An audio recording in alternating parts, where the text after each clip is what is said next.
A los 18 me echaron de casa con una mochila y una frase cruel: ya eres adulto, arréglatelas. Años después volvieron, no para disculparse, sino para exigir que mi casa fuera para mi hermano porque la familia es primero. Ese fue el día en que entendieron que ya no tenían ningún poder sobre mí. El día que cumplí 18 años no hubo torta, ni velas, ni una cena familiar. Lo que me esperaba en la puerta de mi casa era una bolsa de viaje barata y la mirada fría de mi padre. Nada más. Estaba de pie junto a la entrada, con los brazos cruzados, como si estuviera ensayando una escena mal actuada de alguna película antigua. Ya eres adulto, dijo. Arréglatelas solo. Mi madre permanecía detrás de él, en silencio, con la vista clavada en el suelo, incapaz de mirarme a los ojos. Recuerdo haber preguntado si se trataba de una broma. Mi voz se quebró, soné más como el adolescente de 14 años que aún me sentía, no como alguien que acababa de alcanzar la mayoría de edad. Pero mi padre ni siquiera parpadeó. Simplemente señaló la bolsa, ya preparada, y me informó que tenía 10 minutos antes de que cambiara las cerraduras. Así fue como me fui de casa. No con una despedida, ni con palabras de aliento, sino con una bolsa deportiva gastada, $60 en el bolsillo y ninguna idea clara de dónde dormiría esa noche. Mi nombre es Matías, y en ese momento me había graduado de la secundaria apenas 3 días antes. Nunca fui un adolescente problemático. No consumía drogas, no faltaba a clases, no me metía en peleas. Tenía un trabajo de medio tiempo en una estación de servicio, un promedio académico de 3.7 y la esperanza, lejana pero real, de poder ingresar a un instituto técnico si lograba pagarlo. Sin embargo, nada de eso parecía importar. La verdad es que siempre supe cuál era mi lugar en esa familia: el reemplazo, el sobrante. Mi hermano menor, Benjamín, era el hijo perfecto. El favorito. De niño solía bromear diciendo que debía esconder un halo en algún rincón de su armario. Sacaba buenas notas, sí, como yo. Pero cuando él lo hacía, era extraordinario. Cuando yo lo hacía, era simplemente lo esperado. Si él rompía mi bicicleta, al día siguiente tenía una nueva. Si yo rompía un cordón de mis zapatillas, me acusaban de no cuidar mis cosas. Benjamín era 2 años menor, pero lo trataban como si fuera el heredero de un trono invisible. A él le pagaron frenillos y clases de tenis. Yo heredé zapatillas usadas y largos silencios. Cada vez que preguntaba por qué la diferencia era tan evidente, mi padre respondía lo mismo. No seas dramático, Matías. La vida no es justa. Y ahí terminaba la conversación. Siempre. Aprendí temprano a no insistir. Bajé la cabeza, cumplí mis turnos de trabajo, hice mis tareas y me repetí que, cuando cumpliera 18, me iría por mis propios medios. Nunca imaginé que ellos se adelantarían. La primera semana fuera de casa fue despiadada. Dormí en los sillones de amigos hasta que alguno de sus padres empezó a incomodarse. Una noche, cuando llovía sin parar, dormí en el cuarto de descanso de la estación donde trabajaba. Más tarde conseguí una habitación oscura y descuidada en una casa compartida con 3 desconocidos. Uno vendía marihuana desde el living, otro ponía música a todo volumen a las 3 de la madrugada, y el tercero apenas hablaba español, pero siempre sonreía y me ofrecía sopa instantánea. Ese hombre, Héctor, fue más familia para mí que mis propios padres. Me tomó 4 años estabilizarme. Acepté cualquier empleo disponible: cajero, repartidor, limpiador nocturno en un centro comercial que siempre olía a palomitas vencidas. Estudiaba durante los descansos, tomaba cursos en línea y, con el tiempo, logré obtener un título en tecnología. No era una historia brillante ni inspiradora, pero era mía. Sin ayuda familiar, sin fondos ocultos, sin red de seguridad. Solo yo, una computadora vieja y mucha terquedad. A los 26 años vivía en un departamento de un dormitorio, limpio, en un barrio decente. Tenía un auto que funcionaba, un empleo bien remunerado y, por primera vez en mi vida, tranquilidad. No felicidad absoluta, eso llegó después, pero sí paz. No pensaba demasiado en mi familia. No llamaba, no visitaba. No era rencor consciente, simplemente entendí que, si nunca fui suficiente para ellos, no iba a suplicar ahora. Hasta que un domingo por la mañana todo volvió a cambiar. Escuché 3 golpes secos en la puerta. Demasiado firmes para ser amistosos. Me asomé por la mirilla y sentí que el estómago se me contraía. Mi madre estaba allí. Detrás de ella, apenas visible, mi padre, con los brazos cruzados exactamente como el día que me expulsaron. Mi primer pensamiento no fue ¿por qué están aquí?, sino ¿cómo saben dónde vivo? Abrí la puerta, pero no me moví para dejarlos pasar. Matías, dijo mi madre con voz exageradamente emocionada. Estás tan cambiado. Ya eres todo un adulto. Lo soy, respondí sin emoción. ¿Qué quieren? Mi padre intervino de inmediato, sin rodeos. Necesitamos hablar. ¿Podemos pasar? No dije que sí. Solo me hice a un lado. Se sentaron en mi sofá como si siempre hubiera sido suyo. Mi madre observó el departamento como si buscara polvo invisible. Mi padre permaneció de pie, con las manos en la cintura. El silencio pesaba. Han sido años difíciles, dijo mi madre al fin. ¿Y tu hermano? Sentí un nudo frío en el estómago. ¿Qué pasa con él? Está en una situación complicada. Perdió su trabajo, su prometida lo dejó y se llevó el auto. Lo está pasando mal. Esperé. Pensamos, añadió mi padre, que, como ahora te va bien y tienes espacio, sería bueno unirnos como familia. Levanté una ceja. ¿Unirnos cómo? Mi madre miró a mi padre antes de responder. Creemos que sería razonable que Benjamín se quedara aquí, solo por un tiempo, hasta que se recupere. Hubo un silencio largo. Estuve a punto de reírme. Están bromeando, dije. No, respondió mi padre con firmeza. Tienes espacio. Es lo mínimo que puedes hacer. La familia es lo primero. Esas palabras rompieron algo dentro de mí. Déjenme entender, dije despacio. Me echaron de casa el día que cumplí 18, sin aviso ni apoyo, y ahora esperan que aloje a Benjamín porque la familia es lo primero. Cometimos errores, murmuró mi madre. Eso no fue un error, la interrumpí. Fue una decisión. Matías, dijo mi padre, avanzando un paso. Es tu hermano. No se le da la espalda a la familia. Me puse de pie. Ustedes sí lo hicieron. El silencio volvió a caer. Él no es como tú, insistió mi madre. No maneja bien las dificultades. Siempre ha sido más sensible. La miré incrédulo. No tenía el lujo de derrumbarme. Simplemente no podía permitírmelo. Desde el primer momento fue evidente que no estaban entendiendo nada, o peor aún, que no querían hacerlo. Mi padre seguía presionando, lanzando argumentos al aire como si fueran dardos, culpa, comparaciones, reproches disfrazados de preocupación. En un momento incluso se atrevió a decir que yo había construido mi vida gracias a su amor duro. Casi me atraganto al escucharlo. Eso no fue amor duro. Fue abandono. Claro y directo. Se marcharon ese día sin una respuesta concreta de mi parte. Pero en el fondo sabía que aquello no había terminado. Lo sentía en el estómago, como una advertencia constante. No iban a soltar el tema tan fácilmente. No con Benjamín de por medio. En ese momento aún no tenía idea de hasta dónde estaban dispuestos a llegar para conseguir lo que querían. Lo que sí tenía claro era que ya no era el chico asustado de 18 años al que dejaron atrás. Esta vez tenía algo que perder, y algo que proteger. Aunque todavía no lo sabía, la tormenta apenas estaba comenzando. Durante algunos días no hubo llamadas ni mensajes. Llegué a pensar, por un instante, que quizá habían entendido el límite y habían decidido retroceder. Incluso empecé a convencerme de que aquella petición absurda había sido solo un intento aislado de manipulación. Me permití bajar la guardia, aunque fuera un poco. Pero el fin de semana siguiente me demostró lo equivocado que estaba. Todo comenzó con un mensaje de voz de Benjamín. No escuchaba su voz desde hacía años, y al principio casi no la reconocí. Sonaba cansado, áspero, artificial, como si estuviera ensayando el tono exacto para despertar lástima. Hola, Matías. Mamá y papá me dijeron que vinieron a verte. Sé que es mucho pedir, pero ya no tengo opciones. Perdí mi trabajo y el lugar donde estaba quedándome. Ahora estoy durmiendo en casa de un amigo, pero no está funcionando. Solo necesito ayuda. Hasta que pueda levantarme de nuevo. Por favor, llámame. No le devolví la llamada. No fue por frialdad ni por falta de corazón. Fue supervivencia. Sabía perfectamente cómo terminaba esa historia. Benjamín siempre había sabido deslizarse por la vida apoyado en su encanto.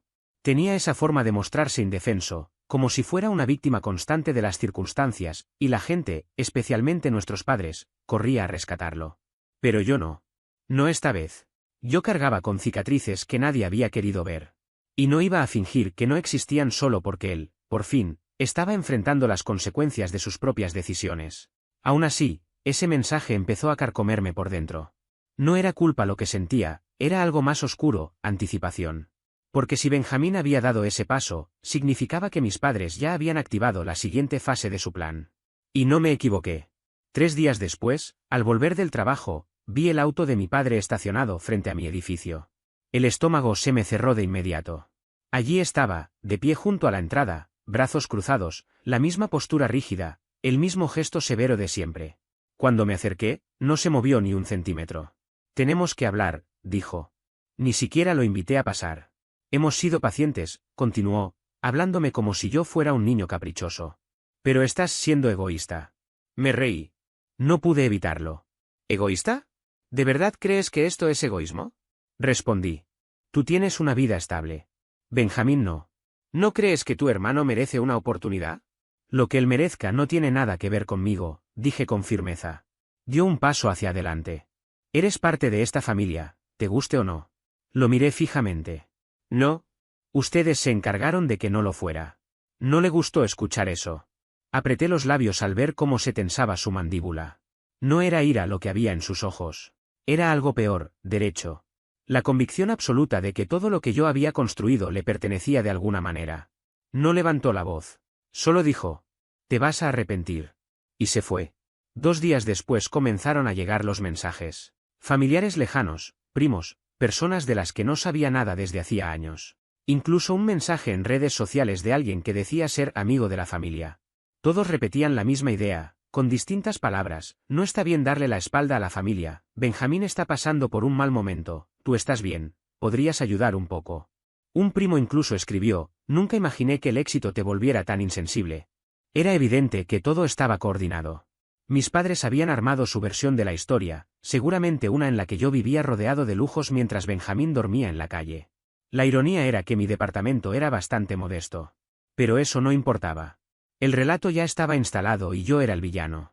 Podría haberme defendido. Podría haber contado lo que realmente ocurrió cuando cumplí 18 años, cómo me echaron sin mirar atrás. Pero no quise jugar ese juego. Pasé demasiados años dejando que su narrativa definiera mi vida. No iba a suplicar para que me creyeran. Ahí empezó el verdadero desgaste. Benjamín comenzó a aparecer en persona. Primero en el estacionamiento, luego en el vestíbulo del edificio. Una vez incluso lo encontré esperando frente a mi puerta. Siempre con esa expresión derrotada, como si levantar la voz le costara un esfuerzo enorme. No vengo a pelear, me dijo una tarde, con las manos en los bolsillos. Solo necesito ayuda. No deberías estar pidiéndomela a mí, respondí, conteniendo el impulso de cerrar la puerta. Pero eres el único que puede ayudarme. Esa frase se me quedó grabada. No porque fuera cierta, sino porque él la creía de verdad. Mis padres lo habían entrenado para verme no como un hermano, sino como un salvavidas. Y ahora que se habían quedado sin opciones, me lo estaban arrojando encima como una carga. El quiebre definitivo llegó poco después. Estaba en el trabajo, completamente concentrado resolviendo un problema de red, cuando recibí una llamada de mi arrendador. Algo inusual. Contesté pensando que había pasado algo grave en el edificio. «Hola, Matías», dijo con un tono extrañamente animado. «Solo quería confirmar que te mudas el día primero, ¿verdad?» Parpadeé, confundido. «¿Cómo que me mudo? Tu hermano pasó esta mañana. Dijo que estabas transfiriendo el contrato y que él estaba gestionando todo. Traía documentos y todo». Sentí como el corazón se me caía al estómago. «No», respondí despacio.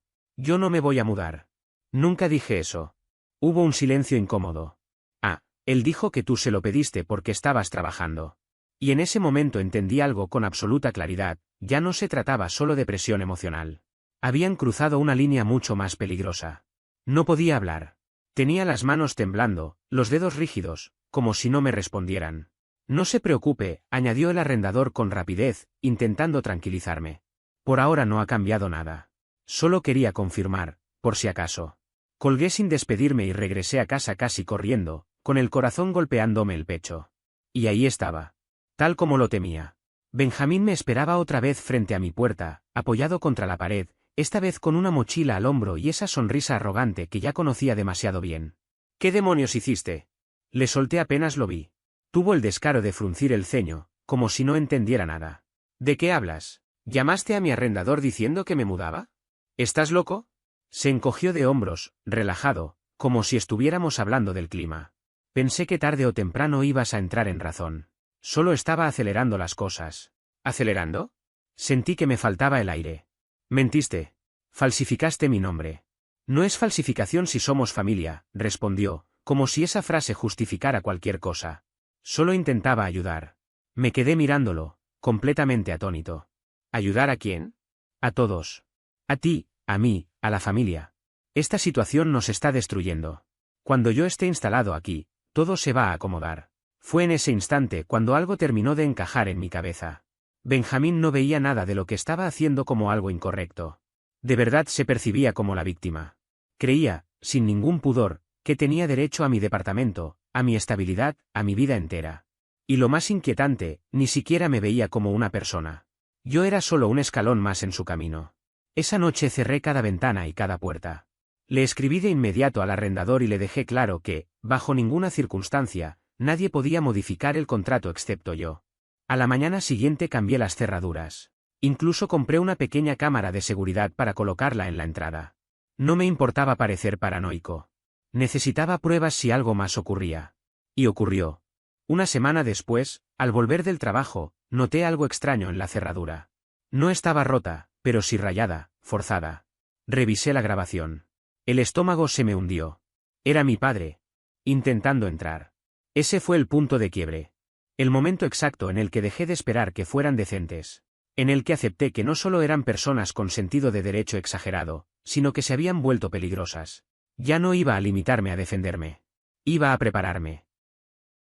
Si pensaban que me quedaría en silencio mientras intentaban desarmar mi vida pieza por pieza, no tenían idea de con quién se estaban metiendo. Porque esta vez no estaba solo. Y tampoco estaba jugando a la defensiva. Ahora estaba planificando algo que jamás verían venir. Cuando vi el vídeo con detenimiento, mi padre intentando forzar la cerradura como un delincuente de segunda, no sentí miedo al principio. Sentí frío. Un vacío extraño, como si mi mente necesitara tiempo para procesar lo que estaba viendo. Ni siquiera llevaba guantes. Nada de máscara.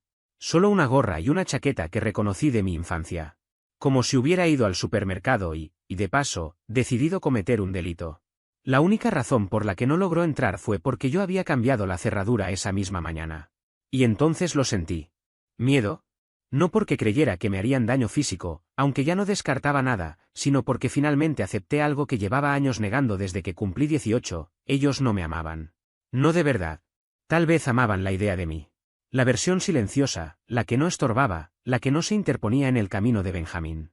Pero yo, el que sobrevivió sin ellos, el que se atrevió a decir que no, ese yo era un problema. Y los problemas se eliminan. Le envié el vídeo al arrendador de inmediato y le dije que estaba considerando hacer una denuncia policial. Se mostró comprensivo, impactado, pero también nervioso. Sugirió que quizá debería pensar en mudarme si me sentía inseguro. Sabía que lo decía con buena intención, pero no pude evitar sentir que, una vez más, yo pagaba por las acciones de otros. Las semanas siguientes fueron un borrón. Dormía mal. Cada sombra me parecía una amenaza. Dejé de usar audífonos cuando caminaba a casa. Empecé a llevar gas pimienta. Y odiaba lo que eso significaba. No tenía miedo de desconocidos. Tenía miedo de mi propia familia. Eso fue lo que realmente me quebró. No fueron los mensajes de parientes lejanos. No fueron los papeles falsos de Benjamín. Ni siquiera fue mi padre intentando entrar a la fuerza. Fue darme cuenta de que, si algo hubiera pasado, si no hubiera cambiado esa cerradura, si hubiese llegado 10 minutos antes, no habría justicia. Nadie me habría creído. Probablemente me habrían acusado de exagerar, otra vez. Toqué fondo. Llamé para decir que estaba enfermo, algo que no hacía desde hacía años. No salí del departamento durante 3 días. No respondí mensajes. Cancelé todo. Dejé que los platos se acumularan. Apagué el teléfono por las noches solo para recordar cómo se sentía el silencio. Me senté en el sofá y vi ese vídeo en bucle hasta que la batería del celular murió. Mi propio padre, manos temblorosas, mirada nerviosa, como un extraño. Lloré una sola vez. No fue escandaloso. No hubo gritos. Estaba sentado en el suelo del baño, sosteniendo una toalla, sintiendo como toda la fuerza se me escapaba. No estaba furioso. Estaba agotado. Cansado de pelear por un espacio que siempre debió ser mío. Cansado de fingir que estaba bien. Cansado de construir desde cero sin que nadie viera siquiera los cimientos. Pero en ese silencio, algo cambió. No sé exactamente qué lo detonó. Tal vez ver hasta dónde estaban dispuestos a llegar. O tal vez admitir, por fin, cuánto me habían herido. Lo cierto es que dejé de reaccionar, y empecé a planificar. Primero reuní todas las grabaciones del último mes. Las archivé, hice copias, las subí a la nube con contraseñas. Documenté cada interacción, mensajes de voz, textos, capturas de comentarios en redes sociales de familiares repitiendo el mismo discurso manipulador. Convertí mi departamento en un expediente. Después aseguré mi vida. Cambié todas mis contraseñas, activé la verificación en 2 pasos en cada cuenta. Llamé a los bancos, puse alertas de fraude, revisé mi historial crediticio. No había nada sospechoso todavía, pero no iba a esperar. Luego hablé con mi jefe. No le conté cada detalle, pero lo suficiente.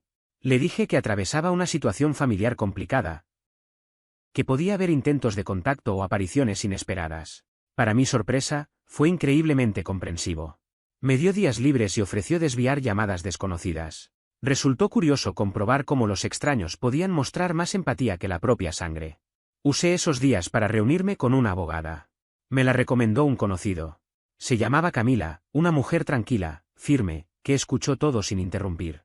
Le conté desde el desalojo a los 18, la reaparición repentina, la manipulación, el intento de fraude del contrato, el intento de entrada forzada, las grabaciones, cada prueba. Ella no parpadeó. Y su silencio fue lo primero que me hizo sentir, por fin, que no estaba exagerando nada. Ella no se mostró sorprendida. Cuando terminé de contarle todo, se inclinó ligeramente hacia adelante y habló con una calma firme. Tienes fundamentos suficientes para solicitar una orden de restricción. Y dependiendo de hasta dónde llegue esto, quizá algo más. Por primera vez en semanas, sentí que podía respirar de verdad. Exhalé lento, como si hubiera estado conteniendo el aire durante años. Esa conversación encendió algo en mí que no sentía desde la adolescencia. No era sed de venganza, tampoco rabia. Era control. Era una forma silenciosa de poder. Y, aunque suene extraño, eso fue suficiente para empezar a sanar. En los meses siguientes decidí mirar hacia adentro. Dejé de reaccionar y empecé a construir. Me inscribí en una certificación profesional que había postergado durante años, relacionada con infraestructura en la nube y seguridad de datos. Para muchos, un tema árido. Para mí, una escalera. Cada noche volvía a casa, preparaba algo sencillo para cenar y me sentaba a estudiar. Sin distracciones. Sin drama. Solo avance. Constante. También comencé terapia. Al principio una vez por semana, luego 2. Mi terapeuta se llamaba Valentina, y no era del tipo que endulza las cosas. No me trataba con condescendencia. Señalaba mis evasiones, me mostraba mis patrones, me hacía detenerme cuando intentaba minimizar lo que había vivido. Fue ella quien me ayudó a entender que no estaba roto. Que simplemente había pasado demasiado tiempo funcionando en piloto automático. Sobreviviendo. No sabía cómo sentirme seguro, incluso cuando ya lo estaba. Recuerdo una sesión en particular. Le dije que no creía poder confiar plenamente en nadie otra vez. Me escuchó en silencio y luego respondió.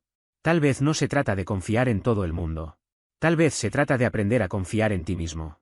En saber hasta dónde permitir que alguien se acerque. Esa idea se quedó conmigo. Con el tiempo empecé a formar vínculos nuevos. Amistades reales, sin expectativas ocultas ni favores pendientes. Personas que no querían nada de mí, salvo compartir tiempo. Me uní a un grupo de corredores, lo cual, si me conocieras, te parecería ridículo. Pero sudar junto a desconocidos, sin máscaras, me devolvió algo de humanidad. Incluso comencé a salir de manera casual. Nada serio. Pero volví a sonreír. A reírme sin esfuerzo. Algunas tardes me sorprendía caminando por mi departamento, tranquilo, simplemente contento. No sentía eso desde hacía más de una década. Esa paz, sin embargo, trajo consigo claridad. Porque aunque estaba reconstruyéndome paso a paso, respiración a respiración, no había olvidado. Ellos seguían ahí fuera. Seguían mintiendo. Seguían retorciendo mi historia hasta volverla irreconocible. Y aunque no quería vivir anclado al pasado, tampoco iba a permitir que lo reescribieran sin oponer resistencia. No después de lo que ocurrió a continuación. Todo comenzó con una carta. No fue un mensaje. No fue una visita inesperada. Fue una carta formal, dejada en mi buzón. Dirección escrita a mano. Sin sello postal. Simplemente apareció ahí. Era de mi madre. Me quedé mirando el sobre durante 10 minutos completos antes de abrirlo. La carta tenía 3 páginas. Letra prolija. La misma cursiva redondeada que usaba en tarjetas de cumpleaños cuando aún recordaba comprarlas. Empezaba con lo de siempre, te extrañamos. Nunca quisimos hacerte daño. Las cosas eran difíciles en aquel entonces. Luego, el tono cambiaba. Escribía que Benjamín estaba atravesando una depresión profunda y que había empezado a hacer planes serios para reorganizar su vida. Decía que querían transferir la casa familiar a su nombre para darle un nuevo comienzo, pero que había un inconveniente. Algunos documentos antiguos aún incluían mi nombre como heredero, debido a una pequeña herencia que mi abuelo había dejado tanto a Benjamín como a mí años atrás. Me pedía que firmara unos papeles. Lo describía como una simple formalidad. Solo trámite. Nada más. Doblé la carta, la dejé sobre la mesa y me quedé sentado largo rato, en silencio. Ya no se trataba solo de un departamento o de límites emocionales. Iban por algo mayor. Propiedades familiares. Herencia. Terrenos. Vínculos legales que yo ni siquiera sabía que seguían existiendo. Pero ellos sí lo sabían. Siempre lo supieron. Y habían guardado silencio hasta que lo necesitaron. Hasta que él lo necesitó. Esa noche no lloré. No temblé.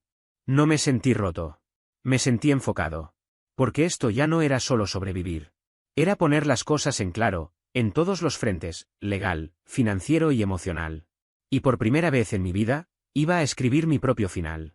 Antes, eso sí, tenía que reunir cada pieza del rompecabezas que creían que yo había olvidado. Y cuando todo estuviera en su lugar, entenderían lo que se siente estar del otro lado, mirando desde afuera. Para cuando terminé de leer la carta de mi madre por tercera vez, ya no estaba simplemente desconfiado. Estaba seguro. Intentaban borrarme. No de forma simbólica. Legalmente. En silencio. De manera permanente. El lenguaje no era agresivo ni amenazante. Y eso lo hacía aún peor.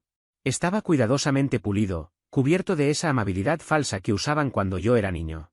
La misma que aparecía cuando preguntaba por qué Benjamín tenía postre y yo no. No se trata de justicia, cariño. Se trata de lo mejor para todos. Solo que esta vez no hablábamos de un postre. Hablábamos de la casa familiar. Una propiedad en la que no había pensado en años. No sé si alguna vez has tenido que escarbar entre los restos legales de tu propia infancia, pero es una experiencia extraña. Fría. Despersonalizada.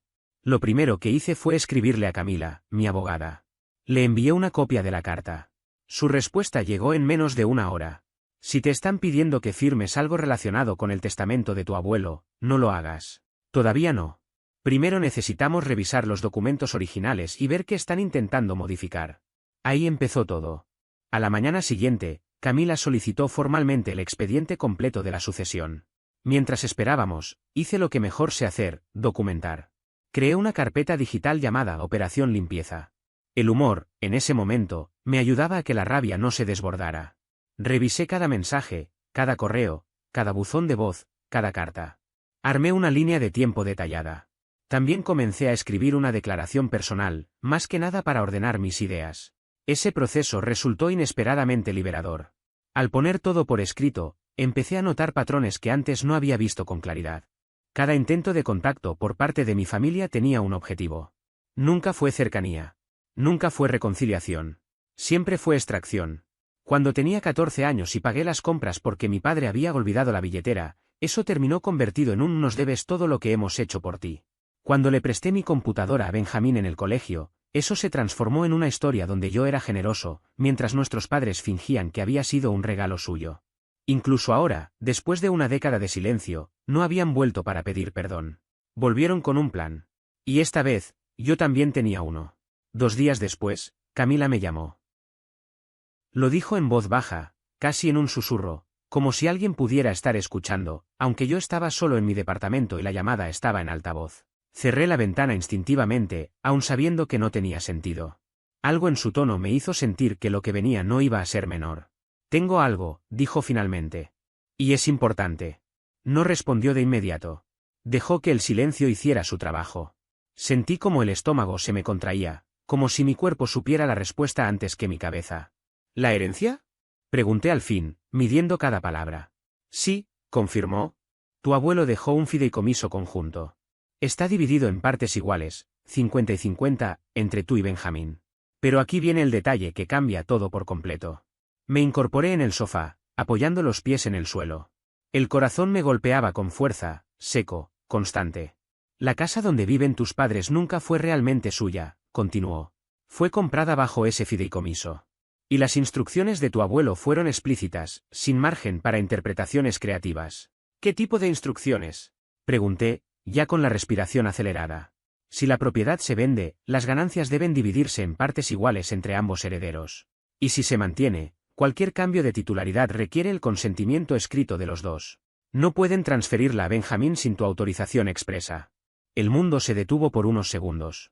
No porque no entendiera, sino porque todo encajó de golpe, como piezas que habían estado sueltas durante años. Llevaban más de una década viviendo allí.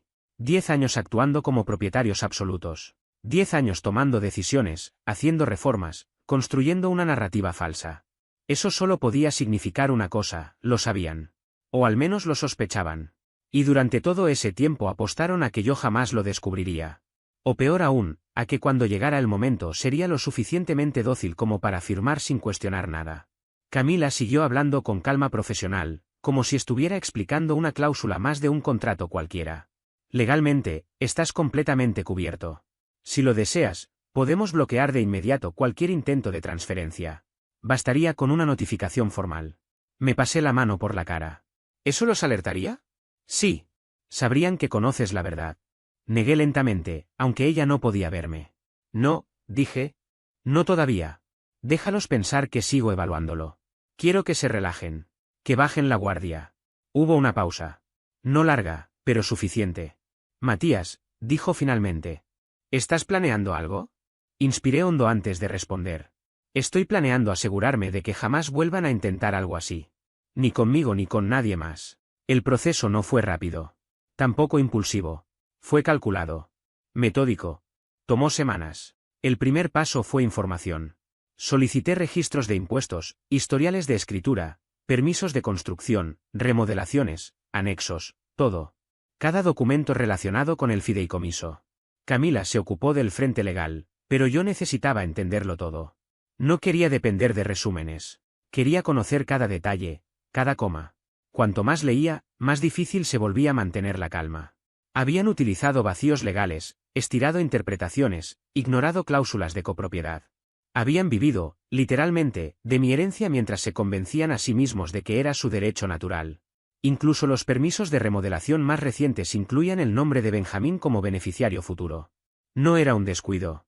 Era una declaración de intenciones. El segundo paso fue el silencio. No respondí a la carta inicial. No llamé. No pregunté. No confronté. Y eso los descolocó. Una semana después llegó otro mensaje. Esta vez de mi madre. Más breve. Más cargado de emoción. Palabras subrayadas como familia, unidad, legado. Todo cuidadosamente diseñado para provocar culpa. Al final, una frase que me hizo soltar una carcajada seca. Esperamos que no estés dejando que viejas heridas nublen tu juicio. Viejas heridas. Me echaron de casa el día que cumplí 18 años. Pero no dije nada. Dejé que creyeran que aún era el mismo chico inseguro, el mismo al que podían presionar. Mientras tanto, el tercer paso ya estaba en marcha, aliados. Comencé llamando a mi prima Francisca. Nunca fuimos íntimos, pero siempre hubo respeto. Vivía lejos y llevaba años manteniendo cierta distancia con la familia. Contestó rápido. Matías, hola. Hola, Fran. ¿Tienes un momento? Esa conversación abrió una compuerta que yo no esperaba. Resultó que ella también tenía resentimientos acumulados. Especialmente hacia Benjamín. Años atrás, durante una reunión familiar, él había acorralado a su esposo para ofrecerle una inversión dudosa en criptomonedas. Desde entonces, nunca volvió a confiar en él. Cuando le expliqué la situación completa, el fideicomiso, la casa, la manipulación, su tono cambió por completo. Siempre me pareció extraño cómo la tía Marcela hablaba de esa casa, dijo. Como si fuera completamente suya. El abuelo jamás hablaba así. Siempre decía que era para los nietos. Hablamos casi una hora. Antes de cortar, fue directa. Sea lo que sea que estés planeando, cuenta conmigo. Después de eso contacté a otros primos. Historias distintas, mismo patrón, exclusiones, castigos, silencios prolongados. En menos de una semana tenía una pequeña red de apoyo. Personas dispuestas a respaldarme si la situación escalaba. Algunos incluso conservaban pruebas antiguas, fotos, cartas, mensajes de voz. Detalles que confirmaban que mis padres conocían perfectamente las condiciones del fideicomiso. La última pieza llegó con una llamada de Benjamín. No contesté. Dejé que fuera al buzón. Su voz ya no sonaba conciliadora. Sonaba segura. Confiada. Oye, Matías, sé que te estás tomando tu tiempo con los papeles. Solo quería avisarte que mamá y papá ya están cerrando todo con el abogado. Queremos terminar este mes. Sería más fácil si firmaras, pero entiendo que quieras sentir que tienes el control. Solo no tardes demasiado. La familia está pendiente. Sonreí en silencio. Habían avanzado ilegalmente. Y ahora tenía constancia clara de su intención. Perfecto. A la mañana siguiente me reuní con Camila en su oficina. Le expuse el plan completo. Redactamos una carta de cese y desistimiento dirigida a su abogado, citando exactamente las cláusulas violadas. Pero no la enviamos. Todavía no. Sabía que el cumpleaños de Benjamín se acercaba. Siempre lo celebraban a lo grande. Cena familiar, regalos, discursos inflados sobre su futuro. Si iban a anunciar algo, Sería esa noche. Camila aceptó quedarse en guardia con la orden judicial lista. Pero aún quedaba una jugada más. Una semana antes de la cena, contacté discretamente a un periodista de investigación local. Le envié documentos públicos del fideicomiso, la carta familiar y una versión editada del mensaje de voz. Lo suficiente para despertar interés. Y funcionó. El fraude en herencias de adultos mayores era un tema sensible. Más aún con una historia como la mía. No le conté todo. Aún no. La noche del cumpleaños de Benjamín no dormí. No por miedo. Por concentración. Todo estaba listo. Documentos revisados. Respuesta legal preparada. Teléfono cargado. Incluso programé un recordatorio, bajar el martillo a las 7:30 de la tarde, justo cuando sabía que mi padre empezaría su discurso. Camila estaba lista. La orden judicial también. Y yo ya no pensaba retroceder. El periodista ya me había escrito 2 veces. Correos breves, formales, insistentes. Quería saber si tenía algún comentario que añadir antes de cerrar el artículo definitivo, el que se publicaría ese mismo fin de semana. No respondí de inmediato. No porque no supiera qué decir, sino porque necesitaba estar seguro de una cosa: esto no era una venganza impulsiva, ni una reacción nacida del enojo. Eso habría sido fácil. Lo que estaba haciendo era otra cosa. Era supervivencia. 10 años de silencio forzado, de borrarme de la historia familiar, de fingir que nunca existí. No buscaba castigarlos. Buscaba recordarles que sigo aquí. Me vestí con una camisa negra sencilla, de botones. No iba a presentarme en ningún lugar físicamente, pero quería verme firme, entero, cuando hablara por videollamada con mi prima Francisca.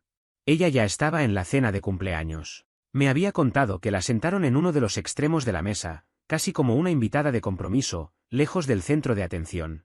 Aún así, había aceptado ir bajo una condición muy clara: grabar absolutamente todo. A las 7:24 de la tarde me escribió un mensaje corto: está empezando. 4 minutos después, otro aviso: estaban sacando un pastel enorme, decorado como si se tratara de una celebración mayor. Mi padre se puso de pie con una copa en la mano. Abrí el portátil con calma. Entré a la carpeta compartida que había titulado Auditoría de Herencia. Me aseguré de que todo estuviera visible, ordenado y con marcas de tiempo claras: correos electrónicos, mensajes de voz, textos, copias del fideicomiso, la carta de mi madre, el mensaje de voz arrogante de Benjamín, todo. No faltaba nada. Cerré el portátil, y esperé. A las 7:33, Francisca me llamó. Contesté al instante. La cámara estaba baja, disimulada bajo la mesa. La imagen temblaba un poco, pero era suficiente. Un patio trasero iluminado con luces colgantes. Una mesa larga al aire libre. Benjamín sentado en la cabecera, con una sonrisa ensayada y una camiseta tipo polo. Mis padres de pie, uno a cada lado, radiantes, orgullosos, como si estuvieran en campaña política. Mi padre alzó la copa. Por Benjamín, dijo, lo suficientemente alto como para que quedara registrado, que siempre ha sido el pilar de esta familia y que ahora está listo para asumir la responsabilidad de ser el propietario de la casa familiar. Hubo aplausos medidos. Mi madre se secó una lágrima que parecía más actuada que real.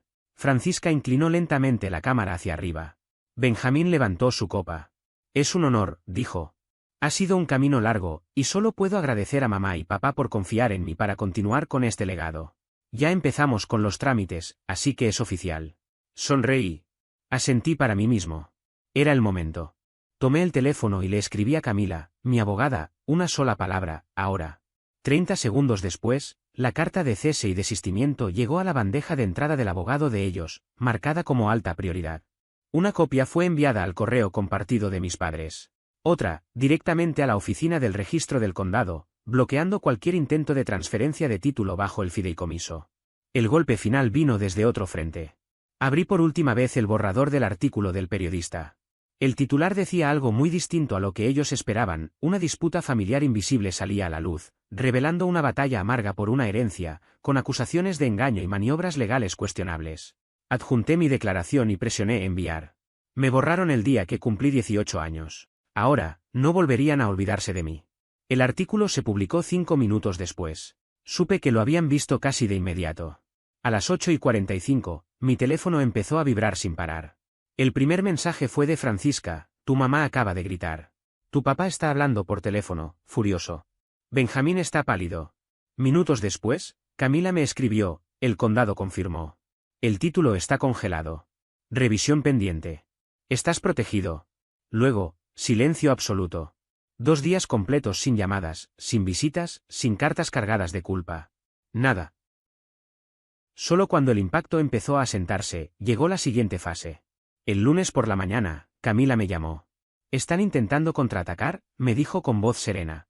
El abogado de Benjamín respondió, «pero es un desastre. Alegan una transferencia implícita de derechos, pero el fideicomiso es hermético». Esto era exactamente lo que esperábamos. ¿El siguiente paso?, pregunté. Contraatacar con pruebas. Documentación completa de tu salida forzada a los 18 años, la cláusula de herencia, los intentos de coacción, la tergiversación de tu posición legal. Esto ya no es solo civil. Podría tratarse de fraude penal. Esa palabra, fraude, no me produjo alivio. Me produjo justicia. No solo porque intentaron quedarse con la casa, sino porque lo planearon convencidos de que yo no haría nada, de que seguía siendo el invisible. Nunca se molestaron en averiguar en quién me había convertido. Durante las semanas siguientes, el artículo empezó a circular. No se volvió viral, pero fue suficiente para generar ruido en un pueblo pequeño. Algunos vecinos me escribieron preguntando si estaba bien. Uno incluso comentó, «Tu padre siempre hablaba de lo orgulloso que estaba de sus 2 hijos». No sabía que se refería solo a uno. No respondí. La verdad no necesitaba intermediarios. Legalmente, la casa quedó en pausa. No podía venderse ni transferirse sin mi firma.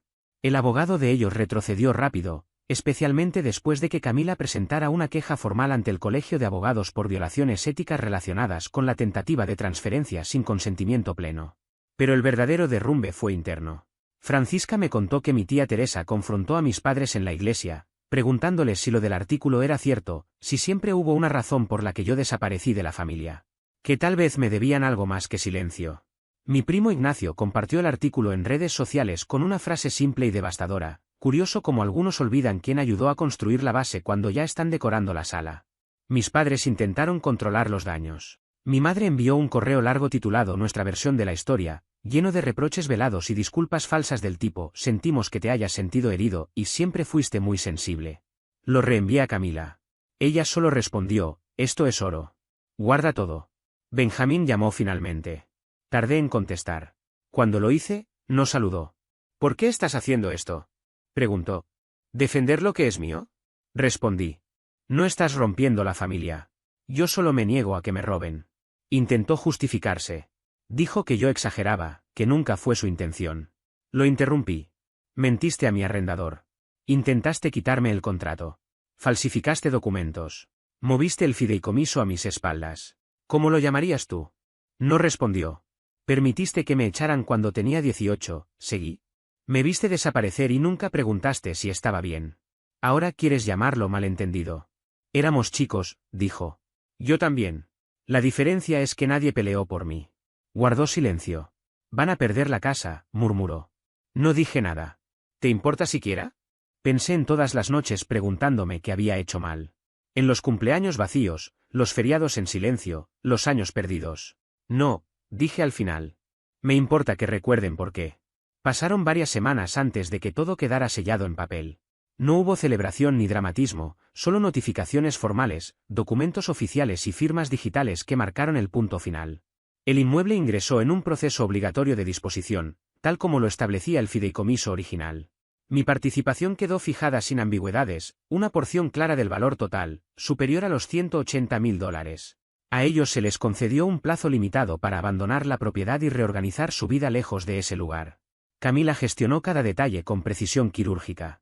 Yo observé desde la distancia, sin asistir a audiencias ni cruzar palabras con nadie. No hacía falta. Todo lo que debía decir ya estaba escrito, registrado y validado. Cuando pensé que el capítulo estaba cerrado, apareció algo inesperado. Un sobre anónimo, sin sello ni dirección de origen, llegó a mi buzón una tarde cualquiera. Dentro había una fotografía impresa, algo antigua, del patio trasero de la casa. Reconocí la mesa, las luces colgantes, el mismo escenario donde todo había comenzado a derrumbarse. No había carta. Solo una frase breve escrita a mano, torpe, como un último intento de dejar marca. No la interpreté como reproche ni como disculpa. La guardé en un cajón, junto a otros papeles que ya no necesitaban explicación. Porque para entonces había entendido algo que me tomó años aceptar: no todas las victorias hacen ruido, y no toda justicia exige aplausos. Algunas llegan en silencio, cuando dejas de mirar atrás y sigues avanzando sin cargar lo que nunca fue tuyo sostener. Ese fue el verdadero cierre. No el dinero, no la venta, no la caída de una casa, sino la certeza de que ya no tenían poder sobre mi historia.